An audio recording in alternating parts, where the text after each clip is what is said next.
तो जो topic discuss कर रहे हैं हम लोग, टॉपिक का नाम है one web mission. One web mission के साथ साथ इसे रेफर किया जा रहा है LBM-3 मिशन के नाम से भी। So generally what is LBM-3 mission और वन वेब मिशन? सबसे पहले बेसिक कॉन्सेप्ट समझो।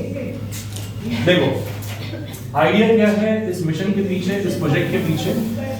तो ये है हमारा प्लेनेट अर्थ, और अर्थ के अराउंड जो लोअर अर्थ ऑर्बिट है। लोअर अर्थ ऑर्बिट क्या होता है आप सभी लोग जानते हैं, है ना। लोअर अर्थ ऑर्बिट में ही जितने भी आपके रिमोट सेंसिंग सैटेलाइट्स होते हैं, स्पाई सैटेलाइट्स होते हैं, जहां पर धरती को पास से ऑब्जर्व करने की जरूरत पड़ती है, वहां पर जनरली सैटेलाइट्स को प्लेस किया जाता है लोअर अर्थ ऑर्बिट में। 3 ऑर्बिट होते हैं, lower earth orbit, medium earth orbit और हायर अर्थ ऑर्बिट, राइट। तो ज्यादातर जो सैटेलाइट्स प्लेस किए जाते हैं किसी भी स्पेस एजेंसी के द्वारा, वो ज्यादातर सैटेलाइट्स प्लेस किए जाते हैं लोअर अर्थ ऑर्बिट के अंदर। अब ये जो मिशन का नाम देख रहे हैं आप, one web mission, one web mission related है वेब से, और वेब का मतलब हम लोग कनेक्ट कर सकते हैं इंटरनेट से। तो वन वेब मिशन का एम जो है वो है पूरी दुनिया में इंटरनेट कनेक्टिविटी को एक्सपेंड करना, इंटरनेट कनेक्टिविटी को इंश्योर करना। तो अब इंटरनेट कनेक्टिविटी अगर चाहिए तो यूजर और सैटेलाइट के बीच में डिस्टेंस ज्यादा होना चाहिए कि कम होना चाहिए? कम होना चाहिए, ताकि जो इफेक्टिव सिग्नल्स हैं उन सिग्नल्स में बहुत ज्यादा इंटरफेरेंस ना आए। तो इसीलिए डिस्टेंस जनरली क्या रहना चाहिए? कम रहना चाहिए। तो वन वेब मिशन के अंतर्गत भी इसलिए जो सैटेलाइट्स प्लेस की जाएंगी, वो सैटेलाइट्स प्लेस की जाएंगी किस ऑर्बिट में? लोअर अर्थ ऑर्बिट में। और वन वेब मिशन का एम है कि अर्थ के अराउंड लोअर अर्थ ऑर्बिट में कुछ एल्टीट्यूड पे अराउंड 500 to 600 एल्टीट्यूड के आसपास, 500-600 किलोमीटर हाइट्स अर्थ से अगर आप मेजर करोगे, तो उसके अराउंड एक ऑर्बिट में इतने सारे सैटेलाइट्स को प्लेस करना है कि उन सैटेलाइट्स की मदद से पूरे धरती तक इंटरनेट की कनेक्टिविटी को इंश्योर किया जा सके और पूरे ग्लोबल वर्ल्ड को इंटरनेट कनेक्टिविटी से जोड़ा जा सके। तो ये जो मिशन है, इसी पूरे मिशन का नाम है वन वेब मिशन। अब इस मिशन के पीछे जो ये वन वेब है, ये एक्चुअली में कंपनी का नाम है, और ये जो कंपनी है ये आपका यूके बेस्ड कंपनी है।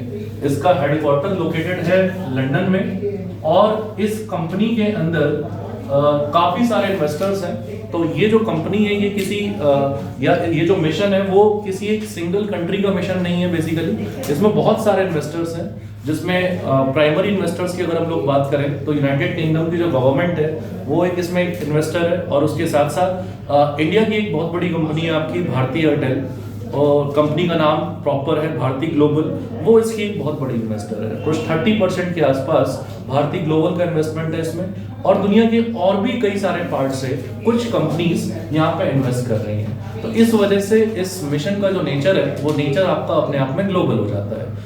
इसी तरीके का एक और मिशन एलन मस्क भी प्लान कर रहा था, और एलन मस्क का भी एम है यहाँ पर इसी तरीके के माध्यम से पूरी दुनिया को इंटरनेट कनेक्टिविटी प्रोवाइड कराना। तो वो भी अपने लेवल पे प्रयास कर रहा है इसी अराउंड मल्टीपल सैटेलाइट्स को प्लेस करके इंटरनेट कनेक्टिविटी पूरी दुनिया में पहुंचाने का। तो एलन मस्क का जो मिशन है वो इसी तरह का मिशन है, और उस मिशन को हम लोग जानते हैं स्टार लिंक मिशन के नाम से।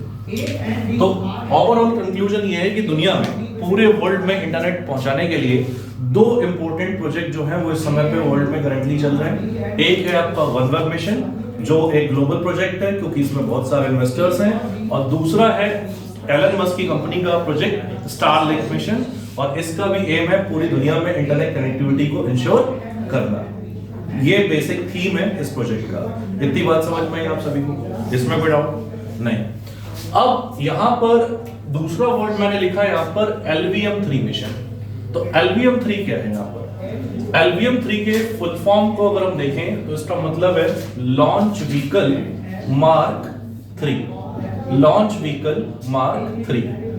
अब ये लॉन्च व्हीकल मार्क 3 क्या है? तो ये एक तरीके का लॉन्च व्हीकल है। लॉन्च व्हीकल क्या होता है? तो लॉन्च व्हीकल वो इंस्ट्रूमेंट है जिसके माध्यम से सैटेलाइट को प्लेस किया जाता है ऑर्बिट में। ऑर्बिट में सैटेलाइट को प्लेस करने के लिए जो मोस्ट इंपोर्टेंट इंस्ट्रूमेंट हमको चाहिए होता है, जो मोस्ट इंपोर्टेंट मशीनरी हमको चाहिए होती है, वो है अपना लॉन्च व्हीकल। तो ये एक जैसे कि मान लो एक ये सिंपल रॉकेट है, ठीक है। इस रॉकेट में साइड में लगे होते हैं काफी सारे स्ट्रैप मोटर्स, ठीक है।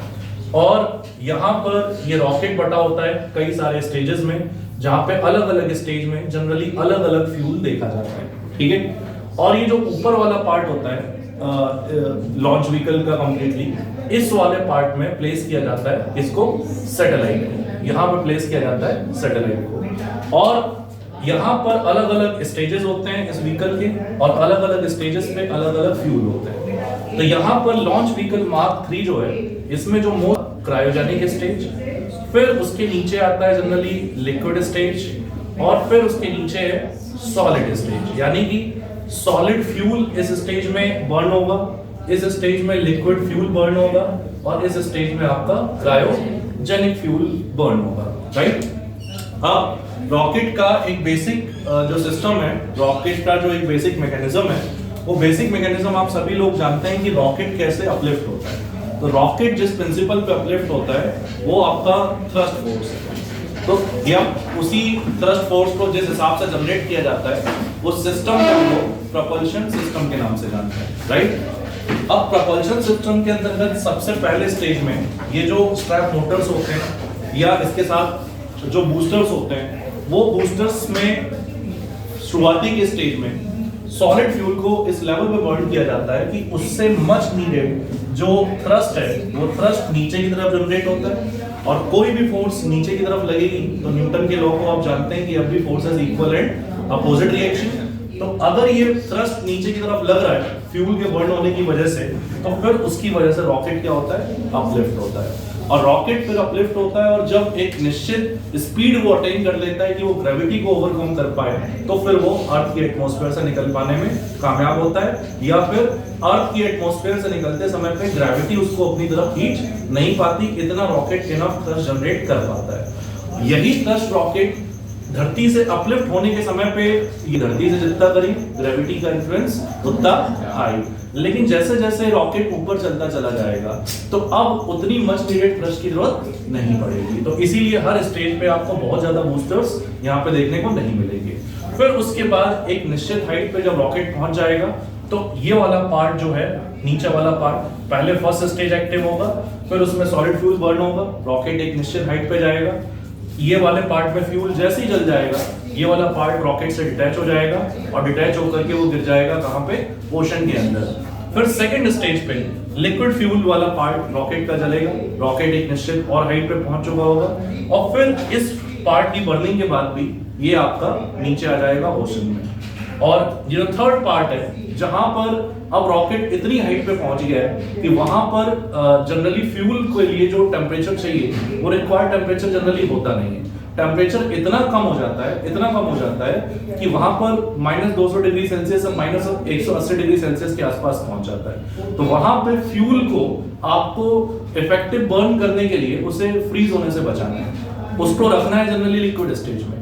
तो यहाँ पर इसी प्रोसेस में जो फ्यूल इस्तेमाल होता है वो होता है हाइड्रोजन। लेकिन इतने कम टेम्परेचर पे हाइड्रोजन को लिक्विड फॉर्म में रख पाना एक अपने आप में चैलेंजिंग टास्क है। और एटमॉस्फेयर के बाहर आपको पता है कि स्ट्रेटोस्फेयर लेवल पे ही ऑक्सीजन होती है, उसके ऊपर आप जितना चलते चले जाओगे ऑक्सीजन कम होता चला जाएगा।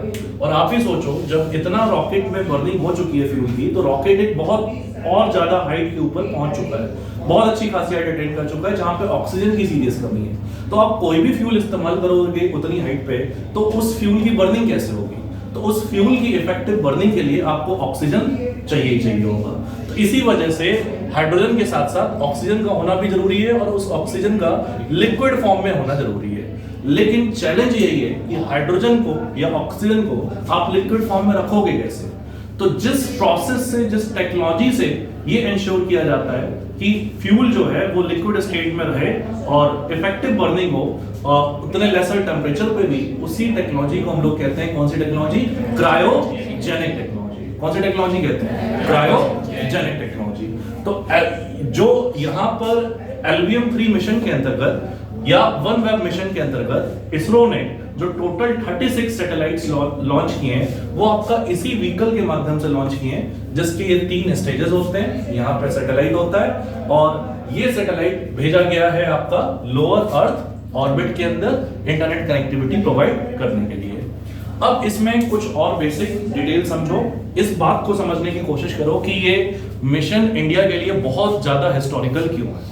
Why this mission is extremely historical for India, very historical for India, because अभी तक क्या देखा गया कि जनरली लोअर अर्थ ऑर्बिट में जितने भी मिशन प्लेस किए जाते हैं उसमें हम लोग LVM-3 व्हीकल का इस्तेमाल नहीं करते थे। अच्छा ये बता दूं मैं आपको, कंफ्यूज होने की जरूरत नहीं है। इंडिया का जो सेकंड मोस्ट फेमस व्हीकल है GSLV MK3, तो GSLV MK3 का ही अब उसको रेफर किया जा रहा है LVM-3 के नाम से। समझ में आई बात?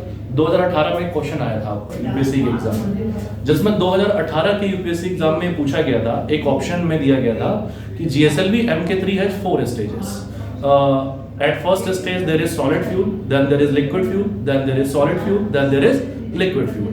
और कहा गया था कि just this it is a correct statement or not. So what do you think? GSLV MK3 में अलग अलग ऑल्टरनेटिवली क्या 4 स्टेजेस होते हैं क्या? नहीं। अभी मैंने बताया कि GSLV MK3 को ही रेफर किया जा रहा है LVM-3 के रूप में, लॉन्च व्हीकल मार्क 3 के रूप में। तो इसमें मैंने आपको कितने स्टेजेस बताए? 3।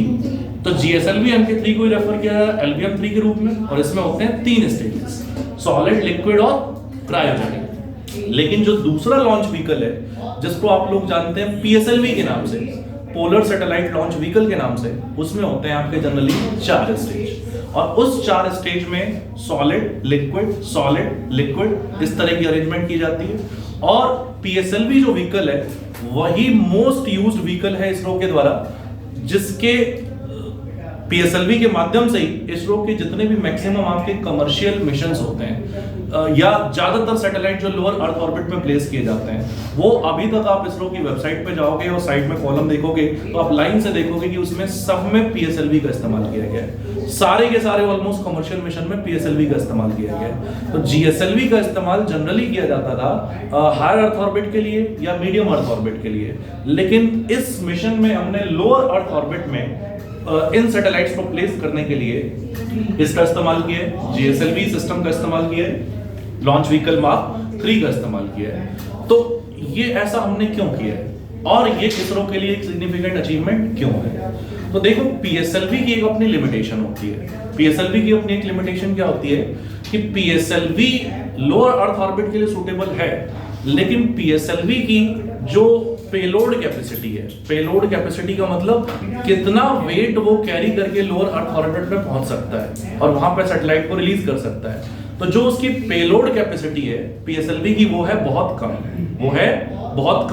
वो है अराउंड आपका मैक्सिमम 1.5 से 1.8 टन तक। हालांकि उसका एक्सट्रीम कैपेसिटी अगर देखो तो 3 टन के आसपास तक मैक्सिमम पहुंच सकता है, बट जनरली रेट लाई करता है 1.5 से 1.8 टन के बीच में।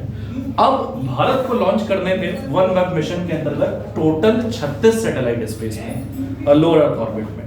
अब ये जो टोटल 36 सैटेलाइट्स लॉन्च करने थे, इन 36 सैटेलाइट्स को मिला करके जो टोटल पेलोड कैपेसिटी है वो पहुंच जाती है आपकी 5.8 टन्स के आसपास। कितनी पहुंच जाती है? 5.8 टन्स के आसपास। अब 5.8 टन के इक्विवेलेंट पेलोड को लॉन्च करने के लिए PSLV सुटेबल रह नहीं जाता।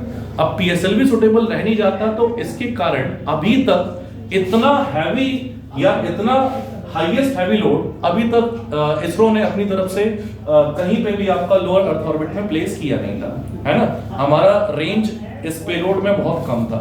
तो अब जब हमने ये LVM-3 व्हीकल का इस्तेमाल किया है, तो ये LVM-3 व्हीकल की पेलोड कैपेसिटी है आपकी 8 टन के आसपास, टोटल 8 टन के आसपास।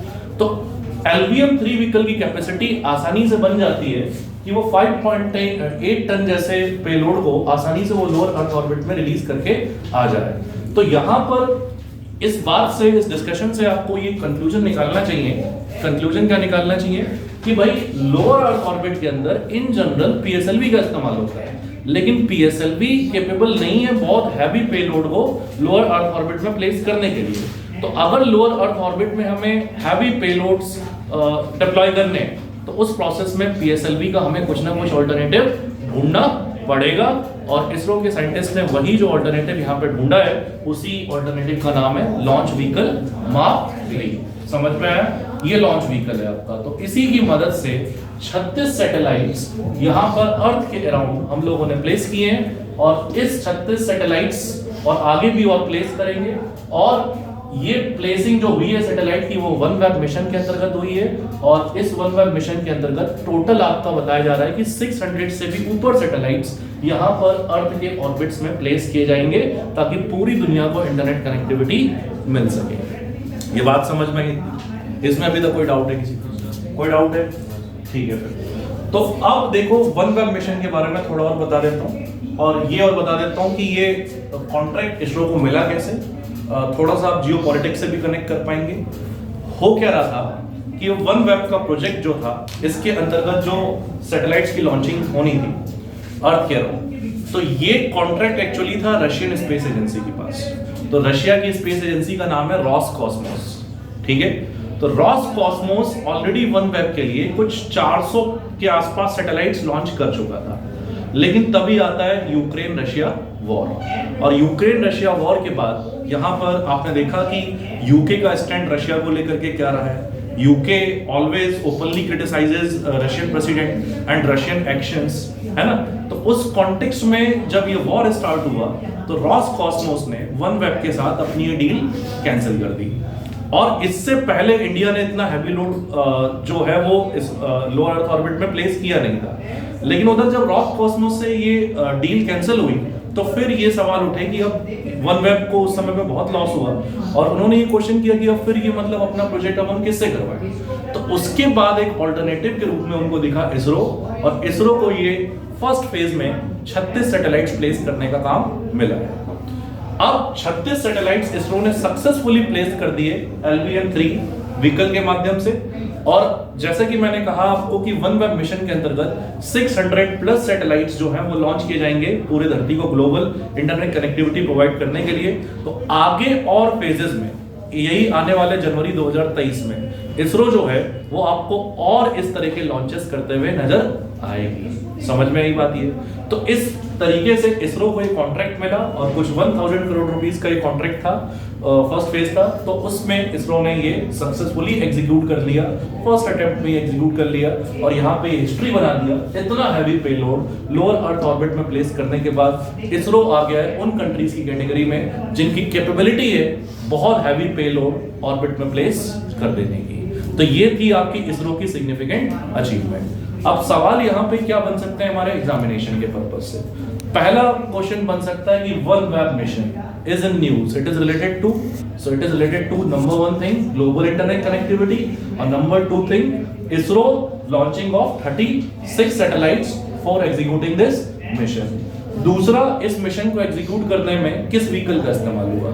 Launch vehicle mark 3। इससे पहले किसका होता था? PSLV का। लॉन्च व्हीकल मार्क 3 में कितने स्टेजेस? 3 स्टेजेस। इसको अगर पुराने नाम से देखा जाए तो इसका पुराना नाम क्या था? GSLV MK3। और OneWeb मिशन के अलावा कौन सा और ग्लोबल इंटरनेट के लिए मिशन है? स्टारलिंक मिशन, ठीक है। और PSLV की क्या लिमिटेशन है? पेलोड की लिमिटेशन है। तो उस लिमिटेशन को ओवरकम कौन करता है? Launch vehicle mark 3 satellite. अच्छा, अब ये जो कॉन्ट्रैक्ट दिलाया गया है इसरो को, इसके लिए एक इंपॉर्टेंट बॉडी काम करती है। इस बॉडी का नाम है NSIL। तो NSIL और इसरो दोनों को मिला के इस मिशन को सक्सेसफुली एग्जीक्यूट करने का क्रेडिट मिलना चाहिए।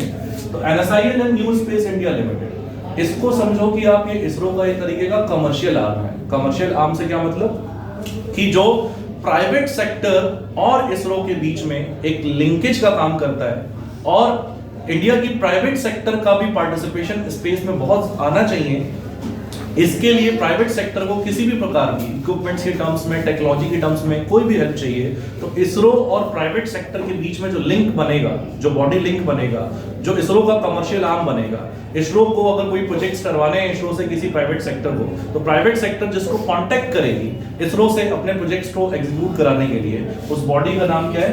NSIL। तो इस मिशन को भी जिन दो एजेंसीज ने मिलकर पूरा किया है उसमें एक इसरो तो है ही है, और इसरो के साथ साथ उसकी दूसरी कमर्शियल आर्म भी है जिससे आप जानते हैं NSIL के नाम से। तो इन दोनों के द्वारा कोलैब करके प्रोजेक्ट एग्जीक्यूट किया गया और इसी मिशन का नाम है OneWeb mission, very important from exam perspective. ठीक है, दैट्स इट।